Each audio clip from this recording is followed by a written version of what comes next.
Itu saya mungkin nggak kerasa berapa jam. Itu saya nggak boleh tidur bang, nggak boleh merem. Itu yang namanya saya ngeliat penampakan itu bener-bener di situ bang. Pertama kali mungkin dalam hidup saya, di situ bener-bener saya ditampakin namanya ular. Gini nih bang, itu di depan itu ular-ular tuh begini-gini. Ular gede banget, matanya nyala begini bang. Jadi mau minum, ada anggur, ada semua. Jadi apa yang saya minta di situ ada. Mereka pergi kurang lebih 1 jam kemudian, saya nggak tahu itu, saya rasanya sama seperti yang awal, saya pingsan lagi. Saya pingsan, tapi saya bangun sendiri, bukan dibangunin sama kuncen dan waitem ya. Saya bangun, itu kamar isinya uang semua full bang.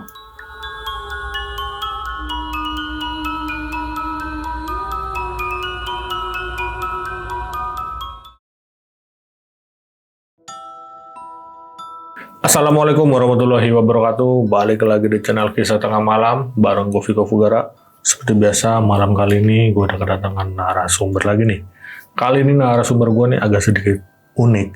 Dia ini mau ceritain tentang pengalamannya ketika melakukan pesugihan. Dan gue ngenalin dia nih, namanya dia nggak mau disebut asli, kita sebut saja nih Bang Rudi nih. Selamat malam Bang Rudi. Selamat malam bang. Gimana kabarnya nih Bang? Alhamdulillah sehat. Alhamdulillah. Nih Bang, lu kan berarti mau ceritain tentang pengalaman lu ngelakuin pesugihan nih Bang ya? Iya betul. Oke. Nah lu ngelakuin pesugihan ini tahun berapa sih Bang kalau boleh tahu? Itu pas masih bujangan sih bang. Bujangan? Bujangan. Nah, tahun berapa? Kurang lebih sekarang 2008, 2010. 2008, 2010. Ya, 2010. Itu berarti 2010 lu udah berhenti atau gimana nih? Berhenti apa nih? Ngelakuin pesugihan? Enggak, justru baru mau itu. Oh, Itu baru mau, betul. Karena masih pas bujangan itu. Oh, iya. Dan lu ngelakuin pesugihan itu berapa lama Bang? Sampai sekarang kah atau udah berhenti? Ini saya ngomong belak-belakan aja ya di Iya, sini ya, betul. karena ini emang cerita yang pengen saya publish di sini, dan itu kejadian nyata yang sampai saat ini pun nggak bakal mungkin saya lupa. Jadi kejadian itu sampai sekarang saya udah nggak lakuin. Udah nggak ngelakuin? Saya udah tapi nggak lakuin itu karena saya alhamdulillah sudah disadarkan. Oke. Itu karena udah stop, udah nggak boleh lagi untuk ngelakuin itu. Betul. Taubat lah, bisa kita Betul, bilang betul. ya. Dan lu ngelakuin pesugihan ini berarti ada korban nih Bang? Ada korban, betul. Dan bisa dibilang saya juga mungkin jadi korban selanjutnya kalau saya nggak berhenti. Oh, kalau lu lanjut berarti? Wah, mungkin saya korban. Mungkin saya nggak duduk di sini lagi untuk berbagi cerita. Buset. Tapi yang korbannya yang lu ambil nih, itu keluarga sendiri atau orang lain? Bukan. Jadi wanita. Wanita dan itu orang lain. Oh, bukan keluarga ya? Bukan. Karena kan biasanya ada juga nih pesugihan yang ngambil korbannya nih keluarga sendiri nih. Bukan itu. Tapi bukan ya? Bukan. Oke. Dan gue nih mau jelasin nih buat kalian di sini Bang Rudi, cerita ini nggak ada paksaan ya Bang ya? Betul. Dan kita juga nggak ngajarin kalian nih buat ngelakuin pesugihan, karena Bang Rudi juga pengen nyampein ntar ya jangan gitu nih Bang ya, jangan lakuin hal-hal begituan nggak baik. Dan ini udah ada contohnya, dan Bang Rudi juga di sini udah tobat lah Bang ya. Betul. Udah ninggalin tentang pesugihan-pesugihan ini. Dan sebelum mulai nih, bagi kalian yang penasaran dengan ceritanya Bang Rudi, simak terus sampai habis, jangan skip. Dan gue mengingetin buat kalian yang pengen bercerita juga seperti Bang Rudi, bisa langsung klik link yang ada di deskripsi di bawah ini. Dan satu lagi, bagi kalian yang udah nonton tapi belum subscribe, klik tombol subscribe sekarang agar kita makin semangat memberikan asupan horor ke kalian. Ya udah, nggak usah lama-lama lagi, Kisah Tengah Malam dimulai.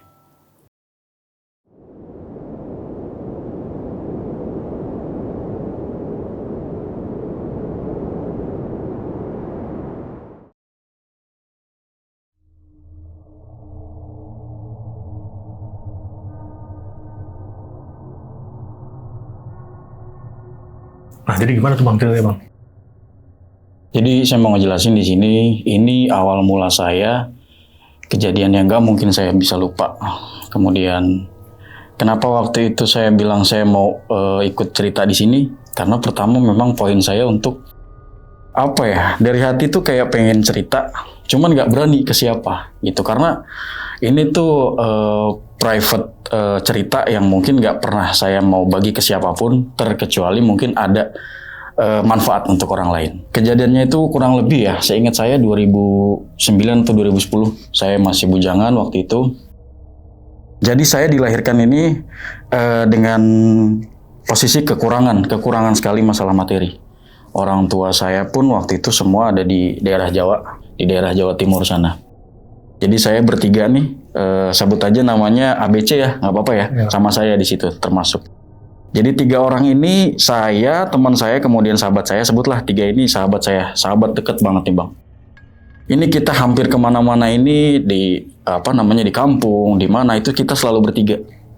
Sampai yang namanya kita sholat bareng, sampai kita yang namanya mandi di kali pun bareng gitu di daerah Jawa sana, itu kita selalu bareng. Dan ada satu nih teman saya yang bisa dibilang itu unik. Dia itu punya kelebihan, tapi nggak pengen ditonjolin. Jadi dia kalau punya kelebihan ini selalu kayak orang sakit Bang. Jadi kalau misalkan sebut aja si A tadi ya. Dia kalau misalkan lagi ngelihat sesuatu yang misterius gitu, dia tuh pasti sakit. Dan itu yang paham itu si B, temennya saya lagi. Kalau saya enggak, kalau saya lebih nggak merasakan sesuatu yang seperti itu di antara mereka. Cuman yang melakukan ini malah saya, bukannya mereka berdua ya. Setelah pokoknya di kampung kita selalu bareng lah gitu. Nah yang tadi saya bilang yang A ini sakit, dia itu selalu ngelihat kalau bahasanya mungkin orang sekarang indigo kali ya, mungkin gitu ya. Tapi kalau memang dia itu real Bang, dia nyata anak itu jadi ngelihat itu saya meninggalnya itu dilihat sepenglihatannya dia itu, saya tuh ditinggalin itu kayak truk pasir Bang. Saya meninggalnya itu ditiban sama truk pasir sama truk-truknya. Dan dia itu nggak mau ngomong ke siapapun kecuali sama teman saya yang B. Nggak ngomong ke saya. Karena kita selalu bertiga, otomatis B ini bocor Bang ke saya. Ngobrol lah ke saya. Aku mau ngomong sama kamu. Gitu. Ngeceritain lah ini. Sementara kalau yang si A ini, dia selalu ngerasa kalau si B ini ceritain ke saya. Sementara yang si A ini kan dia mungkin tahu nih si B ini ngomong nih sama saya. Nah ini marah Bang sama si A. Pecahlah kita bertiga. Jadi ada di mana di situ dalam satu hari, satu waktu, kita itu ngumpul tapi saling ejek-ejekan.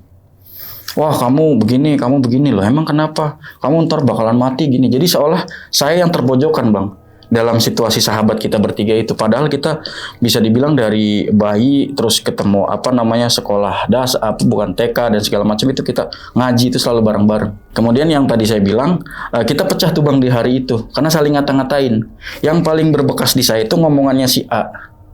Lu nanti bakalan kaya tapi kayaknya miskin. Loh maksudnya apa? Kaya tapi miskin? Iya. Yang ngejelasin si B. Karena dia ngomong kayak gitu tuh kayak langsung melengos gitu Bang. Kayak pulang. Lu nanti kamu bakalan jadi orang kaya tapi miskin. Nah yang ngejelasin ke saya itu yang B. Dah bro, ngobrol lah saya. Yang B ini ngobrol sama saya nih Bang. Dia itu sebenarnya punya ilmu katanya dibilang gitu. Indigo. Yang emang bisa dibilang dia itu bisa lihat yang seperti itu, cuman dia nggak mau ngomong sama kamu, ngomongnya sama saya. Emang kenapa? Bener nanti yang dibilang katanya nanti kamu itu bakalan jadi orang kaya, cuman pelit. Oh itu yang dimaksud, masa sih?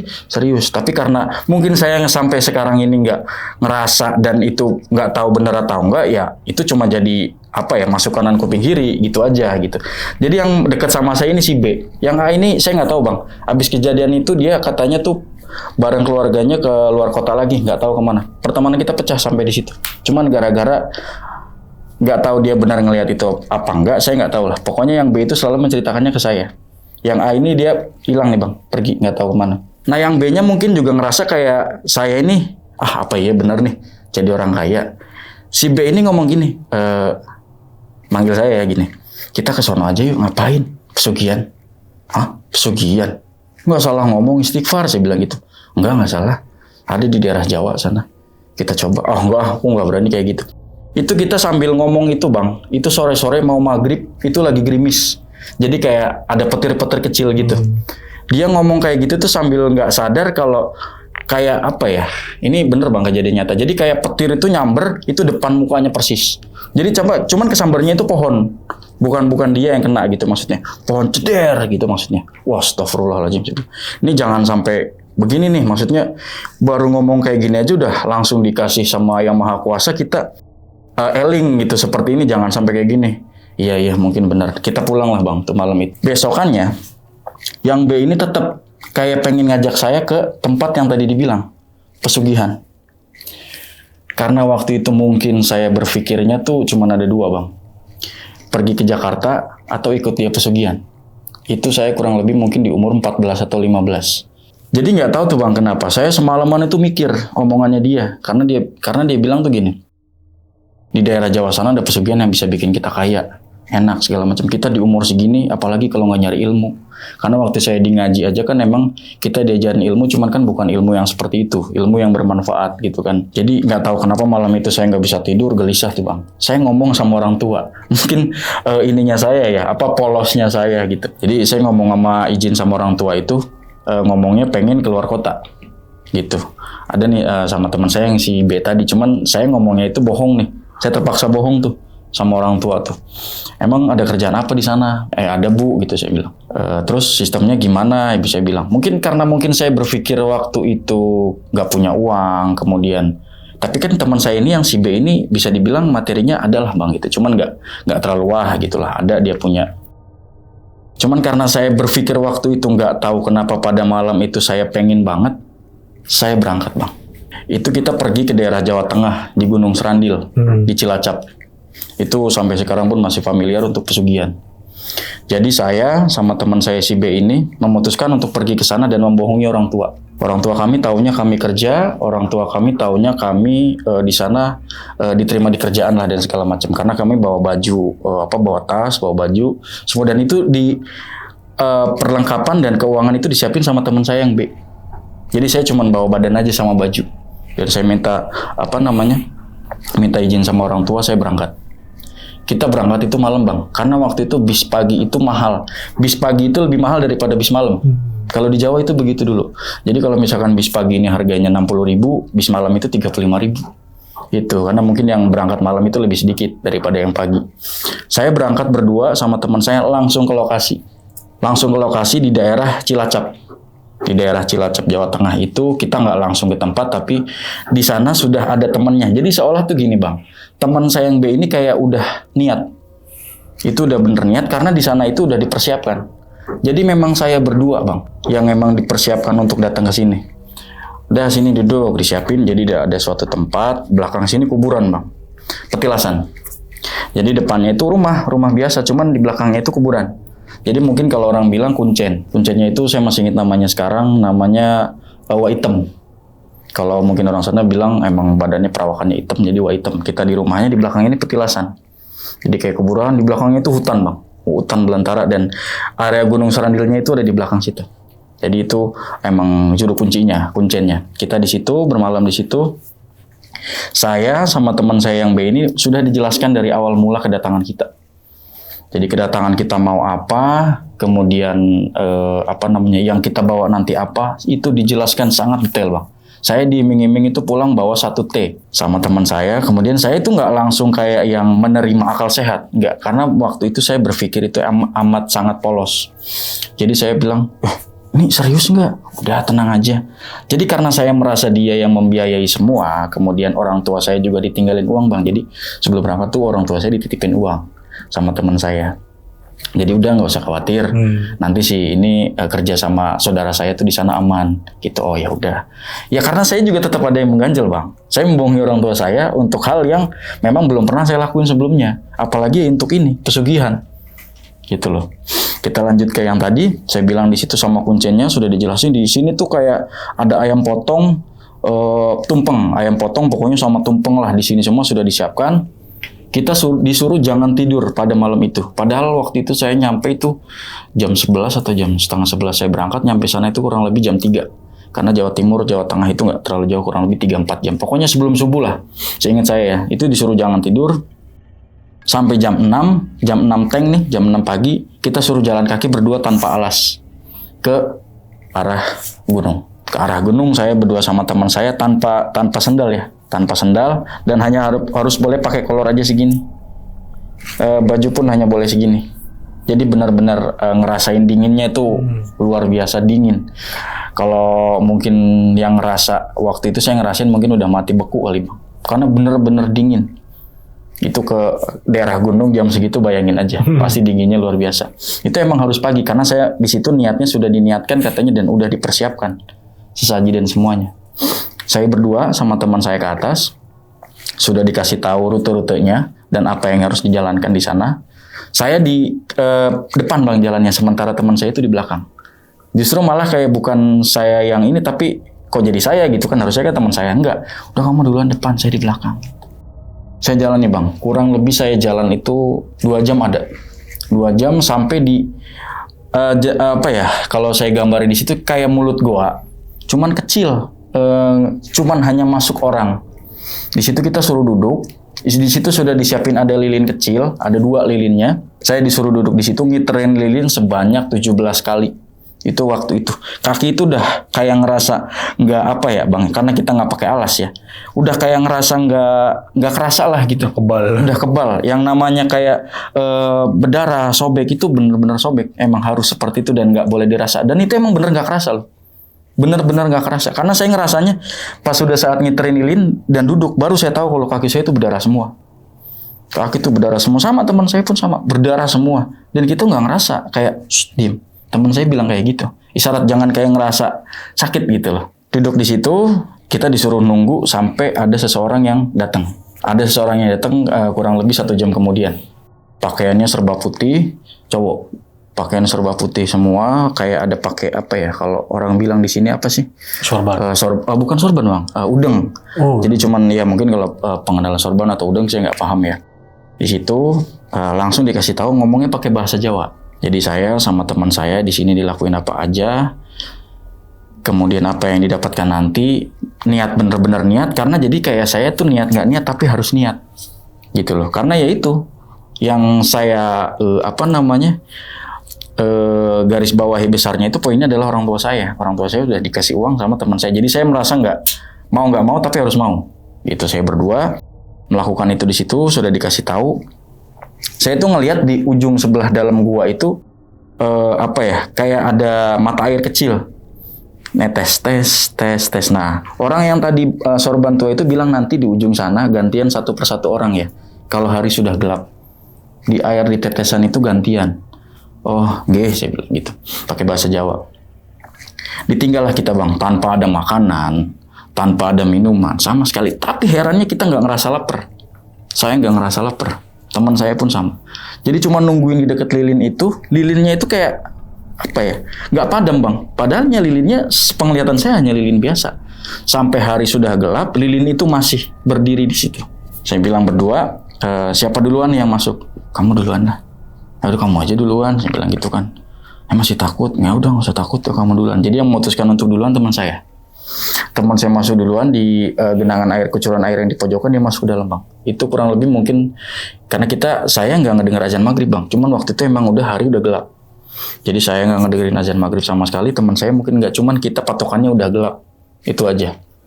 Dia masuk ke dalam. Kurang lebih kan katanya kan sampai ngerasa badan itu kayak kaku. Jadi boleh balik lagi ke sini dan duduk lagi di tempat lilin tadi. Saya tetap nunggu tuh bang di situ. Udah pokoknya perasaan tuh saya tuh udah campur aduk. Udah nggak bisa saya bayangin lah. Ada takut, ada dingin, ada panas. Wah jadi satu lah bang rasanya. Cuma ya itu. Saya bisa dibilang korban juga, mungkin saya ada niat gitu. Tapi ya tetap aja. Jadi otak saya tuh berputar-putar di situ. Tapi yang namanya penampakan itu saya belum lihat sama sekali tuh bang. Di situ tuh saya nggak lihat sama sekali apapun. Sampai teman saya balik, badannya tuh bener-bener kaku, putih kayak es. Jadi saking mungkin dinginnya bang. Jadi jalan itu kayak bener-bener hanya gini-gini doang tuh jalannya tuh. Jalan, saya ngerasa dinginnya sampai sini bang. Tuh, karena emang bener-bener kerasa dinginnya. Dia deket situ, deketin ke ke lilin lagi. Jadi biar hangat lagi. Dia duduk situ. Dia tanpa ngomong sepatah kata pun langsung nyuruh saya masuk. Saya ngelihat dia aja sampai kayak gitu. Sebenarnya saya ada ngerasa takut tuh bang. Saya masuk tuh bang ke dalam. Saya masuk ke kucuran air itu. Udah duduk kayak gini. Bener bang rasanya itu. Emang kan harus masuk ke dalam gini. Jadi kucuran tuh di depannya gitu bang. Jadi kita kayak masuk ke dalam kayak air mancur. Air terjun. Cuman didudukin di belakang. Jadi ada tempat untuk space untuk duduk. Di depannya ini hanya netes-netes air. Dinginnya bukan main bang. Itu saya mungkin nggak kerasa berapa jam. Itu saya nggak boleh tidur bang. Nggak boleh merem. Itu yang namanya saya ngeliat penampakan itu bener-bener di situ bang. Pertama kali mungkin dalam hidup saya, di situ bener-bener saya ditampakin namanya ular. Gini nih bang nih. Itu di depan itu ular-ular tuh begini-gini. Ular gede banget, matanya nyala begini bang. Gini-gini. Jadi kayak jagain tempat itu. Kayak jagain air mancur itu. begini-gini nih. Wah, saya itu badan tuh nggak bisa gerak, Bang. Badan itu nggak bisa gerak sama sekali. Emang harus bener-bener di situ, karena mungkin emang bener saking kakunya. Pokoknya nggak bisa gerak dan emang nggak boleh bergerak. Dia gangguin, dia emang ngiterin gitu doang. Jadi kalau mungkin saya bisa gambarin itu ada 1, 2, mungkin 4 atau 5 itu ular gede-gedenya, Bang. Muter-muter di situ sampai hilang lagi. Ada lagi anak kecil. Anak kecilnya tuh kecilnya bener-bener kecil ya. Kalau mungkin orang bilang tuyul itu yang seukuran anak-anak, ini enggak. Ini bener-bener kecil, kerdil, kecil banget. Ya Allah, seukuran apa ya? Dia tuh lari-lari, tapi lari-larinya tuh bisa loncat gini, Bang. Loncat di atas air gini, loncat gini-gini, muter lagi, muter sambil ngeliatin saya, muter lagi. Jadi saya tuh udah nggak bisa ngebayangin di situ isinya tuh semuanya ada. Sampai kayak yang model kayak kepala itu ada di situ semua, Bang. Cuman ya gitu, dia emang hanya menampakkan, kemudian saya ini sanggup apa enggak. Setelah saya ngerasa udah badan udah bener-bener kaku, udah tuh, Bang. Kayak nggak bisa bangun saya. Saya bener-bener nggak bisa bangun. Sampai teman saya yang di sana itu udah ngasih aba-aba begini-gini. Untuk saya nggak bisa bangun. Di situ saya ngerasa udah bener-bener kayak, jangan-jangan saya ini jadi tumbal. Di situ saya bener-bener udah mikir, mati nih, saya bakalan mati nih. Karena badan itu nggak bisa gerak, Bang. Saking dinginnya. Itu saya udah nggak tahu jam berapa, udah gelap banget. Yang saya lihat itu cuma ada cahaya lilin sama bayangan teman saya. Itu kan kelihatan. Gini-gini nggak bisa turun, Bang, saya. Itu mungkin saya nggak tahu ngerasanya gimana. Saya ngerasa mungkin badan saya tidur. Mungkin ya, saya ngerasa badan saya tidur. Pas saya tidur itu, ngimpi saya, Masya Allah. Saya ngimpi itu dilemparin duit, Bang. Duit dilemparin ke badan saya, sampai badan saya penuh dengan uang. Penuh dengan uang. Dan itu bangun saya pagi, udah dibangunin. Jadi tetap badan itu tetap tegap begini. Badan tetap tegap begini, cuman sudah kayak dibangunin sama kuncen. Yang baju putih pagi, yang maghrib itu datang, dia datang ke atas. Kamu yang berhasil. Yang berhasil itu justru saya, bukan teman saya. Maksudnya gimana? Kamu doang yang berhasil, teman kamu gagal. Jadi kamu yang nanti bakalan 3 hari lagi berada di sini. Tapi kita pulang dulu ke ke rumah ke rumah siapa tadi yang saya bilang di awal itu Waitem. Kita pulang dulu di sana, kamu jelaskan apa yang terjadi di sini. Saya badan itu udah benar-benar saking kakunya, Bang, kayak emang benar-benar kaku. Saya diangkat, dibopong gitu kan, menuju ke teman saya masih ada di situ. Kamu nggak bangun semalam? Saya nggak ngomong sama sekali, karena udah susah saya ngebayanginnya itu. Saya sampai di rumah Waitem baru dijelasin. Yang berhasil dia, kamu gagal. Yang berhasil justru saya, Bang. Teman saya gagal. Karena itu, mungkin yang pada saat dia bangun itu dia ngelihat hal-hal itu mungkin dia nggak kuat. Jadi yang berhasil itu hanya saya. Sampai kebangun dan ternyata itu memang nggak boleh bangun. Makanya kenapa dibilang sampai 3 jam atau sampai berapa jam sekuatnya, ternyata emang nggak boleh bangun. Sampai bangunnya pagi. Sampai saya ketiduran ngerasa banyak banget duit dilemparin sampai badan saya isinya duit semua. Nah itu pertanda. Kita di situ saya malah kayak raja, Bang. Di tempat Waitem itu saya udah kayak raja. Jadi kayak udah wah ini berhasil nih, nanti bakalan dapat uang segala macam gitu. Teman saya malah kayak di pojokan aja. Jadi kayak ngerasa, kenapa sih? Jadi kayak marah sama saya. Jadi kayak ngerasa kayak, kok lu yang berhasil gitu, gue yang bawa lu.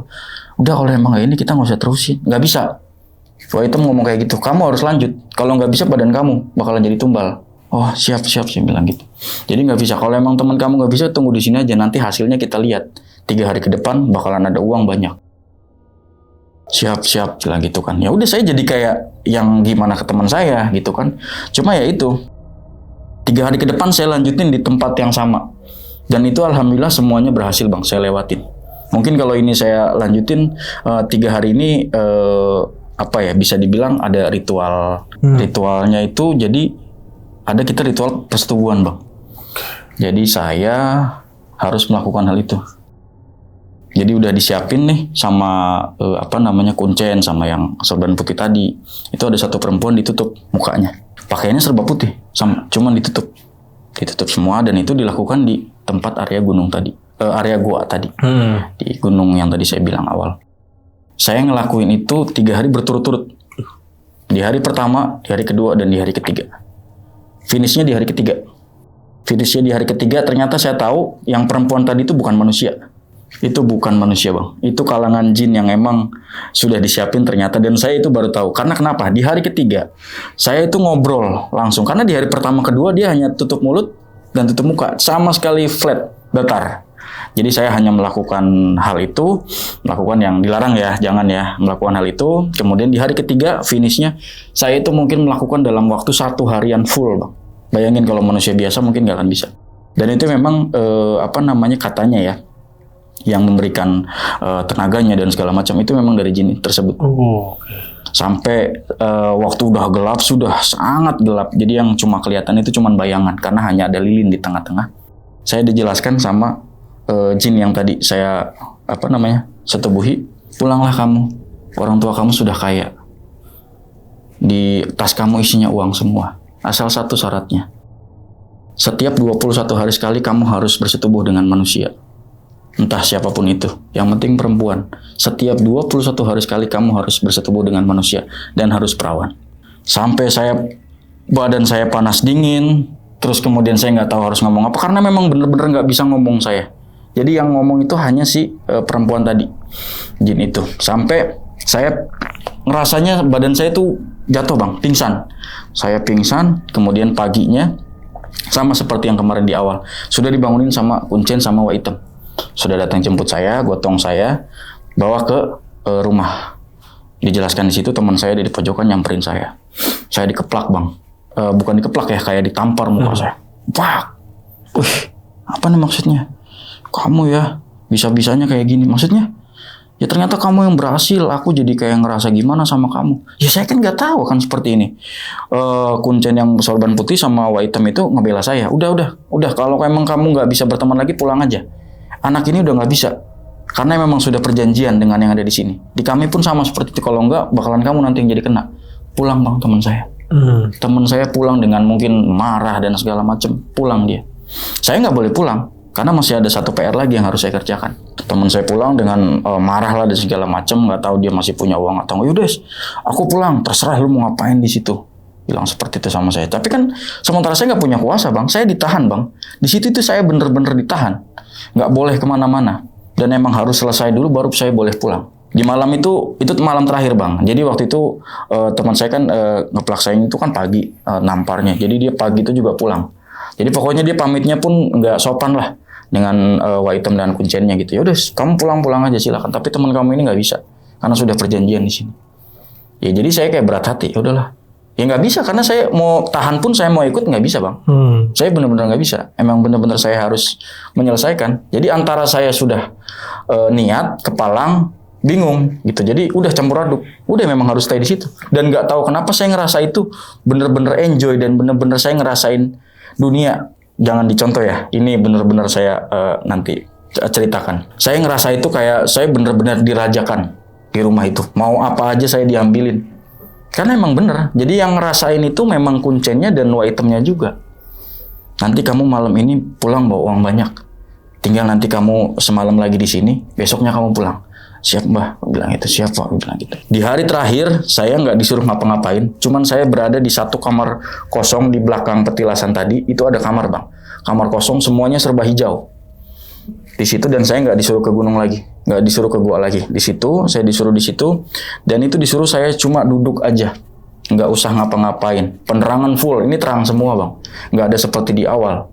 Jadi kayak misalkan kalau kata orang percobaannya mungkin sudah selesai. Jadi saya hanya duduk di situ dan semuanya hijau. Tapi satu syaratnya, nggak boleh bangun dari tempat duduk. Jadi saya duduk itu kurang lebih jam 7-an atau jam 8 sampai nanti ada yang datang baru boleh nanti pergi dari situ.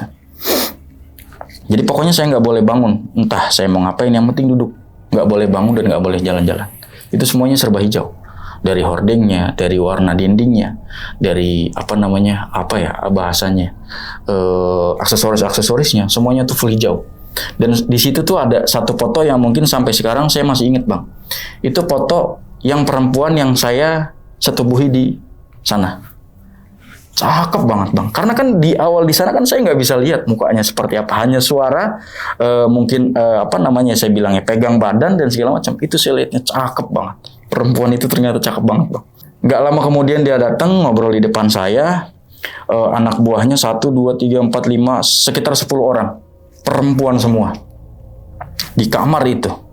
Di kamar itu perempuan semua, saya dijamu dengan baik dan sangat baik, layaknya raja.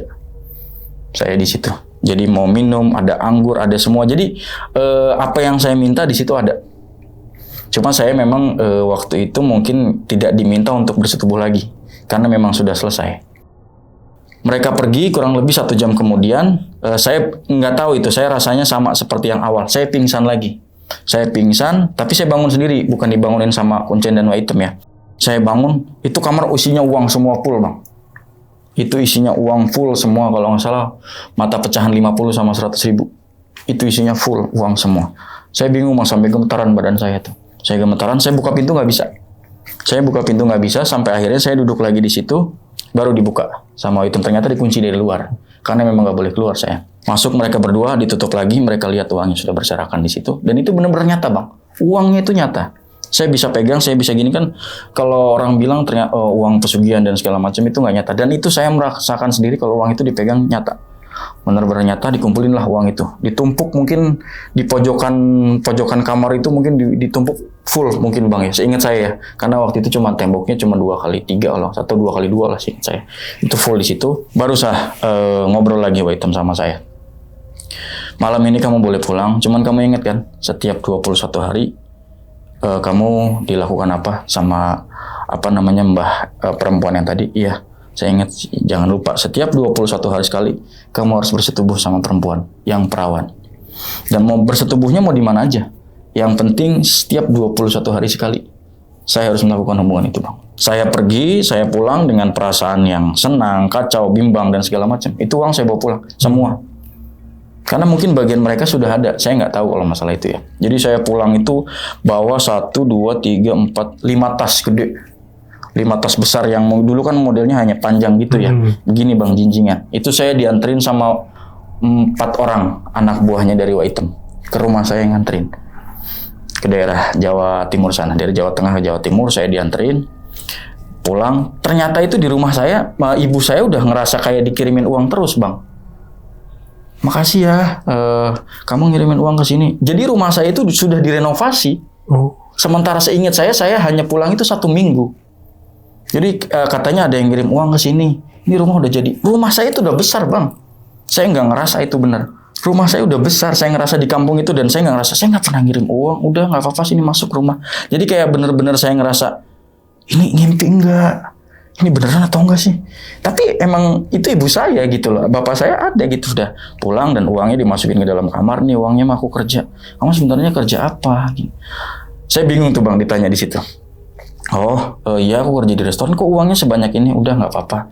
Saya tuh bingung tuh bang. Saya bingung ngejawabnya mau seperti apa. Karena sebanyak itu uangnya sampai bisa bangun rumah dalam 7 hari itu bisa dibilang itu udah direnovasi sedikit lah bang. Karena uangnya itu saya bilangnya untuk rumah. Kebayang nggak? Jadi ini anak ibu titip uang untuk renovasi rumah. Sementara saya nggak pernah nyuruh orang untuk renovasi rumah. Jadi yang tadinya gubukan udah mulai kayak bangun tembok gitu loh. Saya nggak tahu itu kenapa dan wah ini nggak terima akal sehat nih saya bilang gitu kan. Saya nggak berani ngomong bang sama ibu saya karena saya harus berangkat entah itu keluar kota atau kemana. Karena dalam 21 hari saya harus bersetubuh sama perempuan. Paginya saya mutusin untuk pergi lagi karena saya bilang, Mak, Ibu ada panggilan untuk keluar lagi. Oh ya udah, uangnya aku tinggal. Uang mungkin saya bisa bilang bahwa di tas itu hanya 1 tas, hanya 1 tas yang saya bawa. Tapi anehnya setelah saya keluar kota, dalam 1 tas itu uang itu nggak berhenti bang, ada terus. Jadi misalkan saya bayar kontrakan nih, saya waktu itu pergi ke daerah Jogja. Dari Jogja itu saya bayar kamar, beli makan dalam dalam seminggu kemudian itu uang itu masih ada aja, nggak berkurang. Tibalah hari ke-21 nih bang. Jadi salahnya saya di hari ke-21 itu saya beli perempuan dengan uang itu. Padahal waktu di zaman itu ya perempuan kan adanya di pinggir jalan. Kayak mungkin kalau sekarang mungkin di aplikasi ya. Kalau di tempat dulu itu nggak ada bang, hanya ada di tempat lokalisasi. Jadi saya jajan dengan uang itu. Itu kesalahan saya. Itu hanya satu kesalahan saya dan bikin semuanya ingat saya sampai sekarang ini. Jadi saya beli perempuan sekaligus berapa? 5. Saya beli 5 perempuan dengan uang itu. Karena kan saya nggak tahu kalau boleh pakai uang itu atau enggak. Yang diperbolehkan adalah waktu 21 hari dan saya ngomong sama tempat lokasinya, saya minta yang masih perawan. Saya minta yang masih perawan, dikasihlah sama dia ini. Ada 5 anak. Dalam 5 anak itu saya kan mikirnya gini Bang, maksud saya. Jadi mungkin 5 anak ini bisa nutup bulan depan. Bulan depan dan bulan depan. Ternyata nggak bisa seperti itu. Ternyata setiap 1 bulan 21 hari, ya itu. Ternyata saya kan berpikirnya perkalian kelipatan dari 21 hari mungkin bulan depannya bisa. Ternyata nggak seperti itu Bang. Jadi bulan ini 1, ya bulan depan beda lagi. Dan itu nggak boleh pakai uang itu. Saya nyewa satu kamar yang emang berhubungan sama di daerah lokalisasi itu. Perempuan itu saya masukin 1, uangnya saya siapin sekian. Dia mau, kemudian saya melakukanlah hubungan itu Bang, hubungan terlarang itu. Setiap saya melakukan itu, saya tuh kayak dicekek Bang. Dan itu saya ngerasa yang ngecekek itu ya perempuan pada saat saya lagi melakukan pesugihan di sana. Saya tuh dicekek. Padahal saya nggak merasakan kalau itu ada dia. Saya merasa dicekek, saya bilang, udah berhenti. Kenapa Mas? Saya tanya. Nggak, bentar. Saya coba lagi, kemudian di perempuan yang lain, itu sama persis. Saya tuh kayak dicekek, itu saya bener-bener kayak mau dimatiin di situ. Sampai saya berhenti di perempuan ketiga. Di perempuan ketiga pun sama. Jadi mereka hanya terima uangnya. Di perempuan ketiga saya berhenti. Uangnya tetap saya kasih semua. Yang 2 itu saya bilang besok aja. Saya di malam itu berpikir, apa saya salah ya? Jangan-jangan nggak boleh bayar, atau jangan-jangan nggak boleh sekaligus. Itu langsung saya berpikir ke situ. Saya di kamar tempat lokalisasi itu nggak tahu kenapa saya berpikir, karena emang saya nggak minum, saya emang nggak suka minum. Jadi emang yang dilakukan sama itu ya setiap 21 hari itu, saya ingat saya itu aja. Jadi saya di situ, kemudian datanglah yang pesugihan itu datang ke saya Bang. Datang ke saya, marah-marah ke saya. Jadi saya di situ kayak orang gila di kamar itu ngomong sendirian. Kata orang, saya diusir dari situ. Ngomong sendirian kayak orang gila katanya. Bilang ada setan, nggak ada setan juga. Jadi saya diusir tuh Bang dari tempat situ. Duit saya tuh ketinggalan ada di situ, tas saya di situ semua. Jadi saya tuh benar-benar kayak ngerasa kayak orang gila. Seingat saya tuh dalam 21 hari itu boleh, yang tadi saya bilang boleh kelipatan dan segala macam, dan ternyata enggak. Itu saya ngerasa kayak benar-benar jalan tuh linglung, kayak ini kok jadi begini ya, uang di sana. Sudah kayak balik pengaturan awal. Saya sudah kehilangan uang, terus kemudian di alas kaki pun nggak ada. Saya cuma pakai baju yang persis seperti saya berangkat dari Jawa ke Jawa Tengah. Saya nggak ada alas, baju cuma pakai segini, nggak pakai jaket, cuma pakai kolor segini Bang. Karena kan baru mau melakukan persetubuhan dan kemudian dicekek sama si yang tadi saya bilang mbah perempuan tadi. Oh ternyata ini jangan-jangan ya. Saya duduk Bang, kayak orang gila, bener-bener kayak orang gila saya. Saya duduk di situ. Di pinggir jalan lah pokoknya, itu pinggir jalan di daerah Jogja. Di pinggir jalan saya duduk, ada orang tua saya, bapak orang tua lah gitu nyamperin. Kamu pulang aja mendingan daripada kamu yang jadi tumbal. Maksudnya Pak, udah pulang aja sana kamu. Kamu mau jalan kaki kayak pulang, mau apa kayak, yang penting kamu pulang aja daripada kamu yang jadi tumbal nanti. Saya baru inget tuh, langsung gak inget bapak itu ngomong, apa jangan-jangan ini yang dimaksud ya?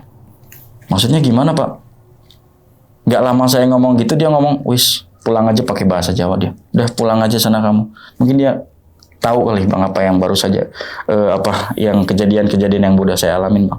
Saya langsung ingat pulang Bang. Saya langsung ingat orang tua.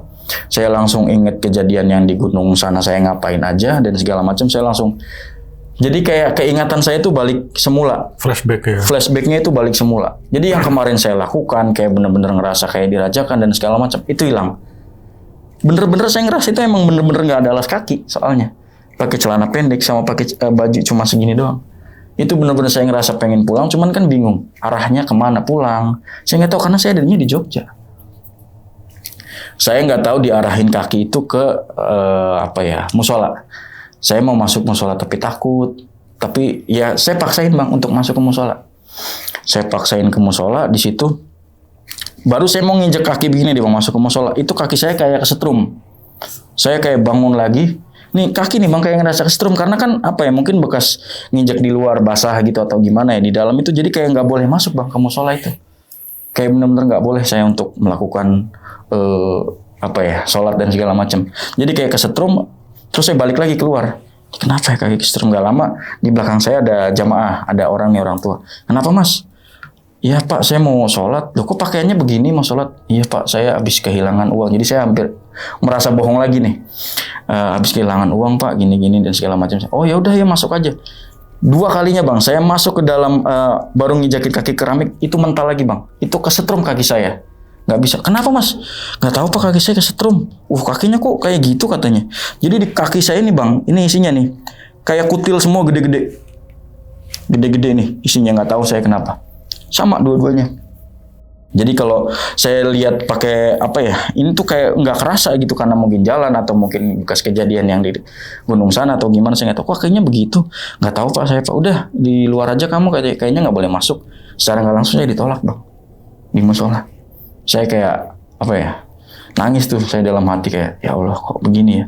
Baru saya ngerasain kayak pengen bener-bener jadi orang apa sih, punya uang dan segala macam dengan cara yang salah, ternyata kok begini gitu. Di depan, tetap masih di depan musola, masih di ruangan itu, di depan, pokoknya di daerah lapangan lah situ. Ada pohon, saya duduk di situ, saya nggak ngapa-ngapain, pokoknya cuma duduk aja tuh bang.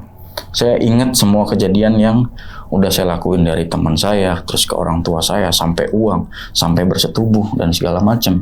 Kemudian sampai yang saya pindah, saya dikontrakan itu ngapain aja sama perempuan, dan itu saya terpaksa beli. Saya langsung ditegur itu bang, otomatis. Karena saya nggak boleh sholat itu otomatis. Karena memang pantangannya kan ke situ. Di situ saya nangis tuh bang. Nangisnya itu kayak bener-bener udah saya nggak bisa bendung lagi ya. Jadi nangisnya itu dalam hati. Di sini juga kayak air mata itu kayak nggak bisa keluar. Gitu loh. Saya duduk di situ nggak lama, nggak tahu saya berapa jam bang duduk di situ. Nggak tahu. Pokoknya cuma duduk aja. Mungkin ada orang keluar sholat pada ngeliatin saya gitu kan. Dikirain saya orang gila kali bang. Saya dikasih uang, dilemparin uang. Kalau dulu kan masih koin-koin. Saya dilemparin koin bang, beneran. Bener-bener saya ngerasa kayak bener-bener apa ya, gembel gitu loh. Dilemparin koin saya. Terus orang yang tadi pertama itu yang ngelihat saya mau masuk ke setrum baru nanya ke saya. Saya ngomong jujur sama orang tadi. Saya menceritakan saya habis ngapain, kemudian saya kesini ngapain, sampai harus melakukan itu untuk apa dan segala macam, baru bang dia ngerti. Oh, ya udah mas, saya kasih ongkos, mas pulang aja ke sana, tengok orang tua, minta maaf sama orang tua. Kemudian udah yang itu mas tobat. Tapi saya masih takut pak. Iya, pasti rasa takut itu ada. Cuman lebih baik mas pulang daripada di sini nanti. Kita nggak tahu mas akan jadi seperti apa nantinya di sini. Iya pak, saya dikasih uang tuh bang. Seingat saya nggak tahu 100.000 atau berapa. Saya dikasih tahu jalannya untuk pulang. Tapi saya emang bener-bener nggak pakai apa-apa. Jadi saya pulang itu di hari itu juga saya pulang. Rumah saya yang di sana itu kebakaran bang. Rumah orang tua saya kebakaran. Alhamdulillah orang tua saya masih ada. Kebakaran tuh bang, rumah saya tuh. Jadi saya kayak bener-bener kayak apa ya. Jadi pas nyampe rumah udah gosong semua tuh bang. Uang itu udah nggak ada semua. Jadi saya nggak bisa inget apa-apa di situ. Karena mungkin apa ya, udah kayak bener-bener salah ini saya gitu loh, salah jalan gitu loh. Orang tua saya meluk saya di sini. Jadi kayak bener-bener 0, 0, bener-bener 0. Saya bener-bener cuman ada alas kaki, baju segini. Orang tua saya pun sama. Alhamdulillahnya masih selamat orang tua saya. Cuman katanya malam-malam katanya ada api, ada yang lemparin api, nggak tahu dari mana, terus langsung kebakaran katanya. Dan itu untung orang tua saya masih bisa keluar dan selamat. Itu saya cuman bisa kayak jongkok, nangis, maafin ya mak. Saya bener-bener inget semua kejadiannya bang. Karena untungnya itu satu. Yang di awal itu mungkin orang tua saya untuk selalu berdoa untuk saya. Jadi yang perempuan yang di sana, jin itu untuk nyekek saya dan segala macam itu untung nggak nyerang saya untuk langsung ke nyawa bang. Karena orang tua saya yang selalu doain. Ternyata orang tua saya itu pada saat harinya rumah itu kebakar, orang tua saya udah dikasih tahu apa ya bahasanya, apa sih namanya bang? Firasat, betul, firasat kali dari situnya. Kalau anak saya ternyata bakalan gini nanti akan gini. Dan ternyata orang tua saya itu yang bertobat dalam diri saya. Alhamdulillahnya saya nggak mati dicekek pada saat saya lagi bersetubuh. Kalau mungkin saya mati dicekek di situ, mungkin saya udah nggak bisa lagi ketemu orang tua saya itu bang. Jadi udah saya pulang, teman saya pun yang lain udah nggak tahu kemana bang. Yang si A, si B ini udah nggak tahu kemana. Jadi sekampung itu taunya apa ya? gini loh, saya ngejelasin dari situnya itu, jadi teman saya yang B itu sudah menggembar-gemborkan kalau saya itu udah pesugihan. Jadi udah ngomongin nih kalau itu mah pesugihan tuh. Jadi kayak nyukurin gitu loh ke saya, ke keluarga saya. Udah pergi aja dari keluarga sini gitu, pergi dari kampung ini. Jadi kayak bener-bener saya ngerasa, ya Allah, udah saya bener jadi kosong lagi, nol lagi, terus orang tua saya pun disalahkan. Alhamdulillahnya saya masih diterima sama orang tua, kalau enggak udah saya nggak tahu lagi itu seperti apa. Jadi masa itu nyuruh saya pergi itu udah benar-benar secara langsung, Bang. Karena ngomongnya itu si B itu mungkin kesel ya ke saya yang di awal itu. Dia tuh pesugihan gini, makanya rumahnya kebakaran sekarang kayak orang gila kayak gitu. Dia tapa gini-gini segala macam, makanya nggak diterima kamu sama bumi ini. Mungkin ini benar-benar teguran buat saya. Padahal kan yang di awal kan yang diniatin untuk pergi ke sana kan teman saya yang B. Dan ini saya, Bang. Ya mungkin saya yang kebawa gitu ya. Dari materinya, dari angan-angan saya gitu yang ya nggak tahu lah itu seperti apa gitu masa lalu saya. Dan ya alhamdulillahnya saya masih disadarkan dengan itu. Mungkin pertemuan saya yang di musola itu, bapak itu juga udah nolong saya, dan mungkin doa-doa orang tua saya juga yang udah bawa saya lagi kembali untuk ke rumah. Jadi kita pergi tuh memang benar-benar bawa kosong. Saya cuman bawa nggak pakai alas, hilang semua. Orang tua saya berdua udah pergi aja dari sini, nggak tahu kemana. Kita pergi itu ke daerah adalah tempat saudara. Kita pergi tanpa bawa uang sepeser pun. Jadi saya pergi tanpa bawa uang sepeser pun. Ya saya jalan, benar-benar saya sepanjang jalan itu ingat semua apa yang saya lakuin. Benar-benar kayak apa ya? Ya nggak bisa dibayangin mungkin, Bang. Jadi saya pada saat itu seperti apa. Ternyata senyata itu dan segila ini untuk melakukan kesalahan. Ya begitu. Itu kenyataannya yang memang impact-nya, imbasnya ke saya, keluarga. Saya itu jalan sampai kurang lebih setengah hari tuh, Bang. 6 jam atau 8 jam ke rumah saudara. Saya menjelaskan semuanya, barulah saya disadarin. Ya, sampai mungkin saya bisa duduk di sini dan menceritakan ini semua. Dan itu akan jadi cerita yang mungkin nggak pernah bisa saya lupa. Saya bisa menceritakan ini di sini karena itu pengalaman saya, dan jangan sampai penonton atau netizen di rumah terhasut sama omongan yang katanya kaya dan segala macam, dan itu jangan. Nah, Bang, berarti kan tadi kan lu udah ngelakuin pesugihan kayak gitu, Bang, ya. Intinya lu emang niatnya awalnya nggak pengen. Niatnya ya? nggak ada sama sekali. Karena diajak teman lu ini malah lu yang jadi nyangkut nih. Yang ibaratnya ya, kalau kata dukunnya berhasil lah ya. Betul. Dan tadi kan sempat kita bahas pertama itu ada tumbal nih, Bang. Nah, yang dimaksud tumbal ini yang mana nih, Bang? Tumbal itu jadi setiap 21 hari sekali saya harus melakukan persetubuhan. Tumbalnya itu jadi bukan tumbal nyawa yang harus meninggal, itu enggak. Jadi seharusnya ya, seharusnya saya itu harus mendapatkan satu hubungan. Nah, karena mungkin saya di situ berpikirnya nggak sejauh itu, saya belilah perempuan pakai uang itu. Oh, berarti yang gitu. yang ditumbal itu ibaratnya ya kayak keperawanan. Betul, justru saya harus mendapatkan perempuan yang baru saya kenal, kemudian itu harus saya pacaran dan layaknya hubungan. Tapi kan karena mungkin saya kesalahan dan langsung ditobatin di situ, gitu loh, Pak. Nah, tadi kan juga yang lu sempat berhubungan kayak sama si Jin inilah nih ya, yang si cewek ini kan, tapi lu nggak lihat mukanya nih. Enggak, di awal itu nggak melihat muka, di hari pertama, kedua itu nggak lihat. Yang ketiga pun juga. Yang ketiga pun nggak melihat karena gelap sekali. Oke. Di dalam gua. Nah, lu kan dibawa ke kamar nih yang ada foto cewek nih, dan lu beranggapan itu si wanita yang. Iya, karena kan dia pada saat ada selir-selirnya, ada apa namanya pembantunya dia, memang mukanya dia. Tapi lu yakin tuh kalau itu si yang sosok tadi tuh yang ngumpul Iya, sama lu? betul. Emang dia. Betul. Oke. Dan itu nggak bisa saya gambarin cantiknya, Bang. Dan itu emang ternyata bukan manusia ya. Iya, bukan manusia. Itu bukan manusia. Dan kemungkinan ini lu pesugihannya kayak kontrak dengan nikah dengan si Jin ini kali mungkin. Ada yang bilang seperti itu, cuman kan saya tahunya kan di awal sama teman kan pesugihan. Jadi saya nggak bisa garis bawahi ini pesugihan atau saya kawin dengan jin. Gitu. Sebenarnya saya nggak tahu karena kan di awal saya tahunya pesugihan, Bang, sama temen gitu. Tapi nggak dijelasin sama si dukunnya ini lah. Enggak, dukun nggak menjelaskan apapun. Dukun nggak menjelaskan apapun. Yang penting setiap 21 hari sekali saya harus ada tumbal keperawanan dari perempuan. Hanya menjelaskan itu. Sementara pikiran saya nggak kritis ya mungkin cuman ambil jalan pintasnya pakai uang itu aja saya bisa kok beli perempuan gitu. Karena kan agak susah juga ya kalau Betul, kita betul. Karena saya nggak mikir ibaratnya. ke situ. Buat apa saya bisa kok beli gitu. Oke, berarti yang di ibaratnya yang paranormalnya ini ada dua ya, satu si Kuncen ya, Iya. si Wait, Iya, satu Wah Item. Hitam, satunya lagi yang orang jubah putih, ya. Betul, betul. Dan itu perannya beda-beda perannya ya. Iya, perannya memang beda dari situ.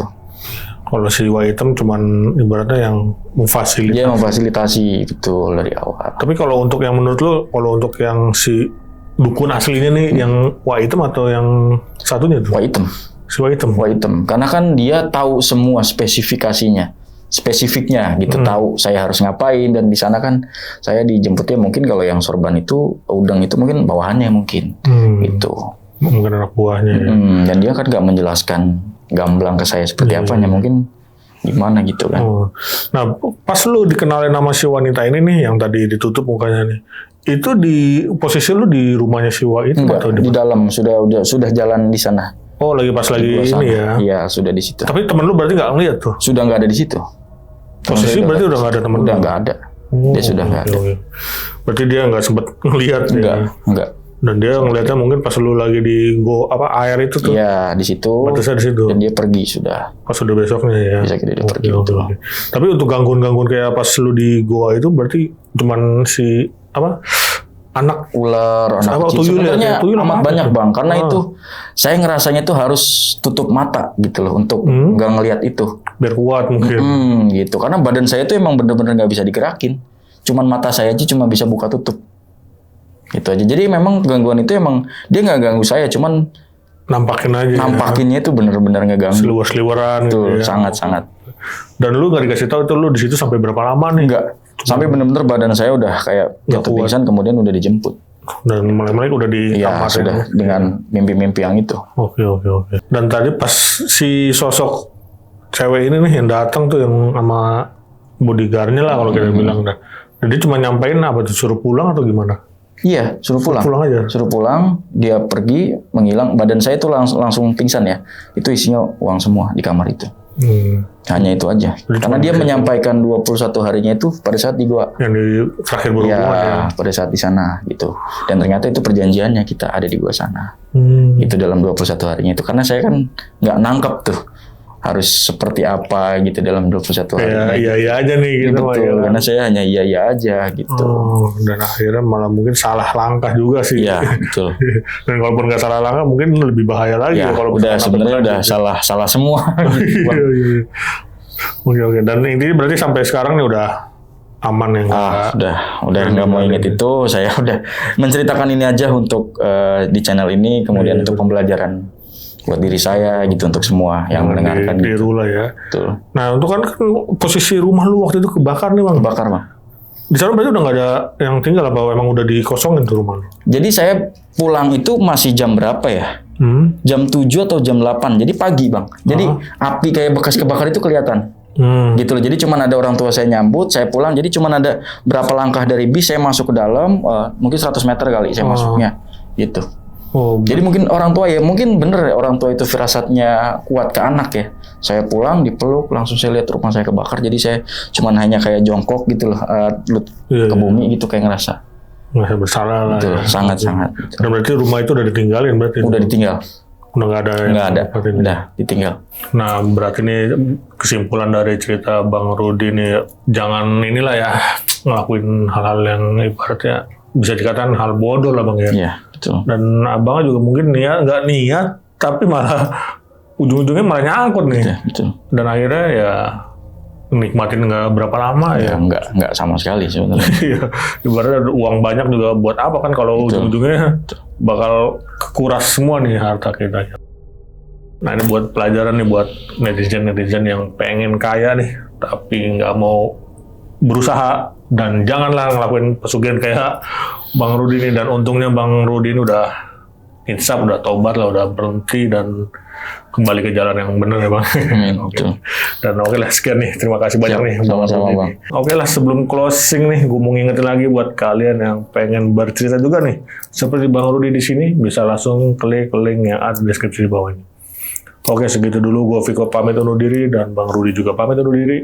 Wassalamualaikum warahmatullahi wabarakatuh.